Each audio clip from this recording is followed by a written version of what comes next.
After 55 years in the game, Yamaha just walked out. No bankruptcy, no catastrophic recall, no safety disaster. They just quit. This is the brand that riders trusted more than any other. Not just loyal, obsessively loyal. The guys who chose Yamaha didn't switch brands every 5 years. They bought one, put 15,000 miles on it, passed it to their kid, and came back for another. And Yamaha killed that relationship themselves.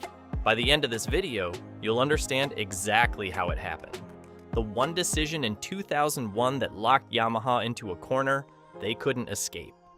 The quiet deal in 2014 that they thought would save them, and actually started the slow bleed. The year Yamaha closed their own R&D facility, and most riders never even noticed, and why the guys who stayed loyal the longest are the ones who feel the most burned today. Stay with me. Let's start in 1968.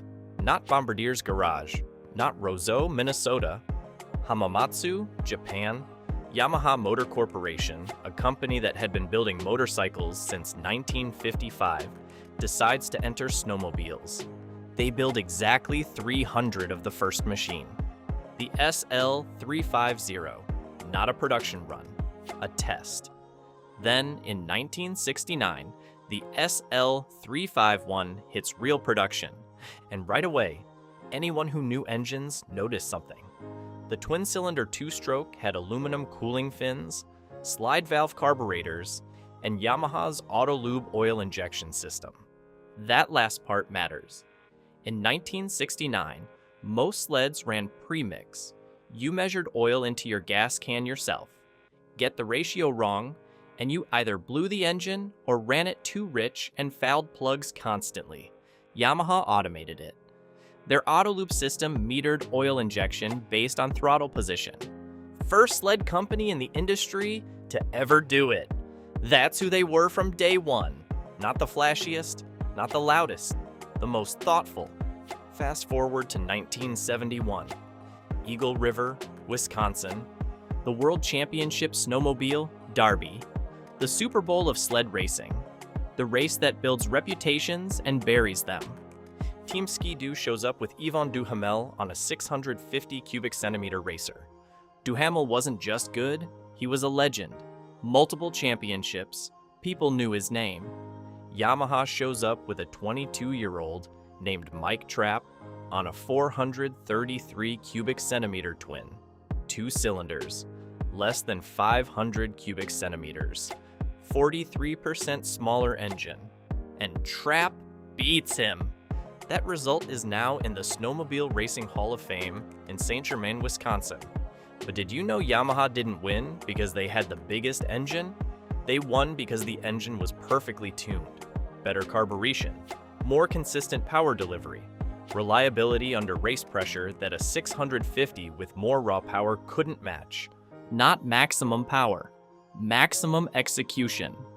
For the next 30 years, that formula worked. 1976, the SRX 440, performance machine, torque induction, 6 exhaust ports, liquid-cooled in an era when that still meant something. At roughly 395 pounds, it made about 65 horsepower and ran clean when American brands were fighting heat soak issues. Then, 1980, the Enticer 340, fan-cooled, 340 cubic centimeters twin, $2,800 new. A guy in northern Michigan would put 12,000 miles on one and replace the spark plugs, the drive belt, and the track clips. That's it. For years. The same engine architecture ended up in experimental ultralight aircraft in the early 1980s. Pilots trusted the same engine your snowmobile ran because it was that consistent. 1988, the VK540, utility sled, 20-inch wide track, 156-inch length, reverse, high-low gear selection. Guides, trappers, and working outfitters bought these things and ran them into the ground. VK540s from 1988 are still working sleds in 2026. That is not luck. That is a design culture. Drop a comment if you owned any of these machines. I already know some of you are nodding at a screen right now. Year 1992. Yamaha does something nobody expected. They introduced the VMA X4, 4-cylinder 2-stroke, 743 cubic centimeters, the largest displacement engine ever put in a production snowmobile up to that point. Where everyone else had twins and triples, Yamaha had 4 cylinders, 2 twin-cylinder engines joined by a shared crankshaft. Nothing looked like it, nothing sounded like it. Polaris had the Indy RXL. Ski-Doo had the Mach 1. Arctic Cat had the Wildcat. None of them had 4 cylinders. The power was smooth in a way nothing else could match. Linear delivery from idle to redline. You could ride it all day without the arm fatigue of managing a peaky 2-stroke. By 1995, they stretched it to 800 cubic centimeters, and the VMAX 4 800 is still running competitive drag times at events today, 30 years after it left the factory. That tells you exactly how it was built. And wait until you hear what Yamaha did next, because the decision they made in 2001 is the one that set everything in motion. That year, Yamaha announces they're walking away from 2-stroke engines, all of them, eventually. In a market where every competitor is doubling down on 2-stroke performance, where Ski-Doo is about to drop the rev chassis and completely reinvent the trail sled, Yamaha bets the whole company on 4 strokes. Just because of the EPA, specifically the fight over snowmobiles in Yellowstone National Park. Environmental groups were pushing for a total ban. Yamaha read the room and decided to get ahead of emissions regulations before they became mandatory. In 2003, the RX-1 hits the market. First high-performance 4-stroke snowmobile in history. 998 cubic centimeters, inline 4-cylinder. Motorcycle engine tech applied to a sled. Sounds amazing, but it weighed huge 591 pounds. The 2003 Ski-Doo Rev 600 SDI, which launched the same season, weighed 423 pounds. That's literally 168 extra pounds for the privilege of a 4-stroke. On trails, in deep snow, loading onto a trailer at 5 a.m., in the ditch when it buries itself. That weight doesn't stay on a spec sheet. And the RX-1 earned the nickname the RX-1 ton. Not exactly what you want stamped on your brand identity. Quick pause. If you rode Yamaha through this era and you remember exactly what I'm talking about, smash that like button. This is a small channel and it genuinely helps keep these videos going. Moving to 2006, Yamaha's answer to the weight problem, the Apex. Same 998 cubic centimeters Genesis 4-cylinder. Fuel injection, 150 horsepower. Lighter than the RX-1. Better suspension geometry. Rider forward ergonomics. In 2011, they do something nobody in snowmobiling had done before. Electric power steering, standard from the factory, on a trail sled. For a 55-year-old rider doing 4,000 miles a season, EPA reduces arm fatigue in ways that genuinely keep people riding longer. It was aimed precisely at the guy aging into the exact period where physical strain was starting to affect how much time he spent on snow. JD Power data from that period shows Yamaha 4-strokes retained their value better than any other sled in the market. The Apex was simply exceptional. But in most configurations, it still came in around 540 pounds. The Ski-Doo MXZ 800 it competed against was 30 to 50 pounds lighter. On a groomed trail, we all know that gap is everything. Yamaha was winning on engineering, losing on the numbers that showed up in magazine comparisons. And in a market that lives and dies by spec sheets, that matters more than it should. Year 2013. Yamaha quietly announces a partnership with Arctic Cat. The structure. Arctic Cat builds Yamaha performance snowmobiles at their Thief River Falls, Minnesota plant. Yamaha supplies 4-stroke engines to Arctic Cat. Both companies share engineering and development costs. The first product is the 2014 SR Viper. Yamaha engine, Arctic Cat Pro Cross chassis. Built in Minnesota, not Japan. Sounds pretty smart. Yamaha slashes R&D overhead. Arctic Cat gets proven 4-stroke power for their lineup. Both save on manufacturing.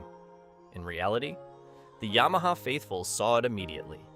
Yamaha's own product development data from that first model year shows 30% of Viper buyers chose it specifically because of the Yamaha name, meaning 70% were already skeptical or indifferent to the badge.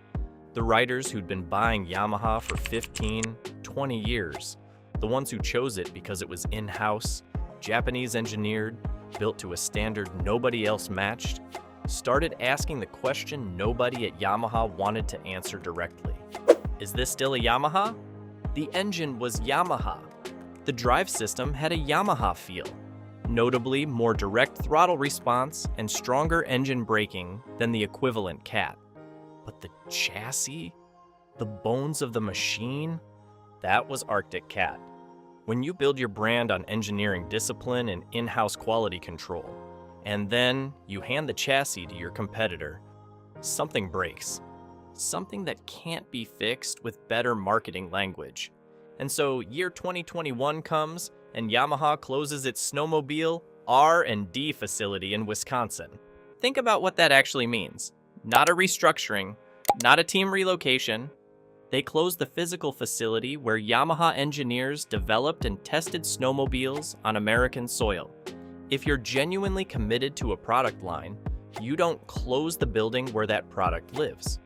By 2023, the last 100% Japanese-manufactured Yamaha snowmobile had rolled off the line.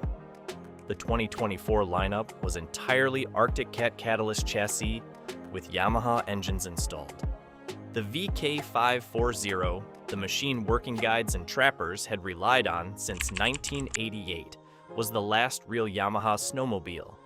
Not because it was the most powerful, because it was the last one Yamaha actually built.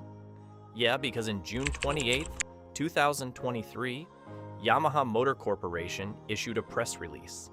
Their exact language, they concluded it would be difficult to continue a sustainable business in the snowmobile market. They cited global influences, Europe pulling back from snowmobiles, and sanctions cutting off the Russian market entirely following 2022. Russia mattered more to this industry than most people realized. It's a massive snowmobile market, vast geography, extreme winters, generations of riders. With Western economic sanctions, Yamaha lost access to that market essentially overnight. That's a big chunk of global volume gone in a single geopolitical event. Europe had also been softening for years. Warmer winters, stricter emissions regulations, tourism riding replacing ownership riding. In 2022, roughly 125,000 snowmobiles were sold worldwide, all 4 manufacturers combined. In 1971, North America alone sold 495,000. The market is approximately 1/4 of its peak size.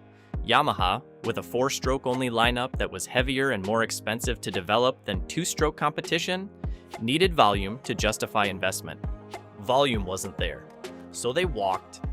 Drop a comment right now. If you owned a Yamaha before the Arctic Cat deal, tell me the model, the year, and the miles. I want to know what these machines actually did for real riders. I read every comment. With Yamaha gone, the snowmobile market runs on 3 manufacturers: Ski-Doo, Polaris, and Arctic Cat, now rebranded as an independent company after Textron sold the Powersports division in April 2025 to a group led by Brad Darling, the same Brad Darling who ran Arctic Cat's snowmobile division when the Yamaha partnership began. 3 manufacturers. In 1970, there were over 120. We all know how important competition is in any type of market. It brings different engineering philosophies, different ideas about what a snowmobile should be. 4-stroke versus 2-stroke development forcing both sides to improve. When Yamaha introduced EPS in 2011, Every other manufacturer had to evaluate whether they needed it. That's how innovation spreads, not from corporate memos, but from competitive pressure. That pressure is reduced now. 3 manufacturers, contracting market, median rider age of 54, climbing by roughly a year per year. The pipeline of new riders isn't replacing the ones aging out. This is not a growth sport right now. And fewer options within a shrinking sport is a trajectory that should concern everyone who loves snowmobiling. Let me be practical here, what you can actually do. First, if you own a pre-2014 Yamaha, don't panic. Yamaha has committed to parts support. The Genesis 4-cylinder architecture also powered Yamaha motorcycle and personal watercraft applications for years, so the parts ecosystem doesn't disappear overnight.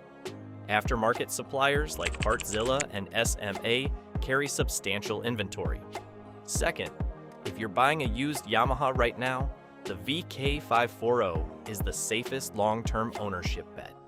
Same basic mechanical architecture since 1988. Thousands of them in circulation. Straightforward maintenance. Any competent technician can work on it without proprietary software. For an Apex or Nitro from 2010 to 2017 in good condition, these are still worth considering. Engine reliability on those machines is genuinely exceptional. The difference now is that your dealer isn't a Yamaha dealer anymore. Plan to handle more of your own maintenance, or find a technician who specializes in 4-strokes. Third, if there are younger riders in your life who've never experienced what a properly engineered snowmobile feels like, now is a reasonable time to find a clean, used Apex or Nitro. Values are soft. Supply is higher than demand. A well-maintained Apex with 8,000 miles on it represents exactly what these machines were, overbuilt for the conditions they operate in, designed to outlast the person who bought them. Here's the honest take from today's video. Yamaha didn't fail because of bad engineering. Their engineering was often the best in the industry, and sometimes too far ahead of where the market was willing to follow. They failed because the 4-stroke bet in 2001 locked them into a development path that required volume they never achieved. The weight disadvantage cost them trail riders. The complexity cost them the casual buyer.